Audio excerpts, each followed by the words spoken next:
நாகையில் மழை பெய்து 4 நாட்களாகியும் குடியிருப்புகளில் இருந்து வடியாத மழை நீரால் மக்கள் அவதிக்குள்ளாகினர். இதுகுறித்த கூடுதல் விவரங்களை எமது செய்தியாளர் மூர்த்தி வழங்க நாம் கேட்கலாம். வணக்கம் மூர்த்தி, மழை பெய்து 4 நாட்களாகியும் மழைநீர் வடியாததற்கு என்ன காரணம்? மாவட்ட நிர்வாகம் சார்பில் என்ன நடவடிக்கை எடுக்கப்பட்டிருக்கு? விவரங்கள். வணக்கம் அர்னேஷ். நாகப்பட்டினம் நகராட்சிக்கு உட்பட்ட காடம்பாடி NGO காலனி உள்ளது. இந்த காலனி பகுதியில் 100க்கும் மேற்பட்டோர் குடும்பத்துடன் வசித்து வருகின்றனர். கடந்த சில நாட்களாக பெய்த கனமழை காரணமாக NGO காலனி குடியிருப்பு பகுதிகளை மழைநீர் சூழ்ந்துள்ளது. மழை விட்டு 4 நாட்கள் ஆகியும் தண்ணீர் வடியாததால் அந்த பகுதி குட்டி தீவு போல காட்சியளிக்கிறது. தண்ணீர் வடியாமல் தேங்கி நிற்பதால் அந்த பகுதியில் துர்நாற்றம் வீசுவதோடு தொற்றுநோய் பரவும் அபாயமும் ஏற்பட்டுள்ளது.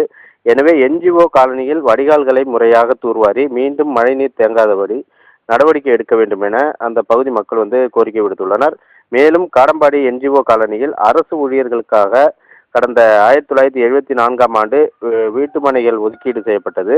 முறையான அனுமதியுடன் தற்போது வீடு கட்டி அனைத்து வரிகளும் தவறாமல் செலுத்தி வருவதாகவும், எப்போதெல்லாம் மழை பெய்கிறதோ அப்போதெல்லாம் NGO காலனி வெள்ளக்காடாக மாறிவிடும், வீட்டிலிருந்து வெளியேற முடியாத அளவு தண்ணீர் சூழ்ந்து நிற்கும் எனவும், ஒவ்வொரு முறையும் தண்ணீர் நடந்து செல்லும் பொழுது உடல் ரீதியில் பல்வேறு பிரச்சனைகள் ஏற்படுவதாகவும், இந்த மழைநீரில் செப்டி டேங்க் கழிவுகளும் கலந்து நிற்பதால் துர்நாற்றம் வீசுகிறது.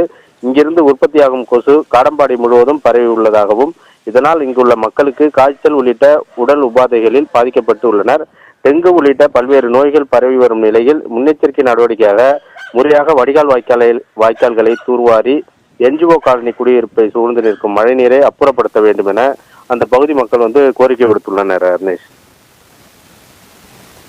விவரங்களுக்கு நன்றி மூர்த்தி.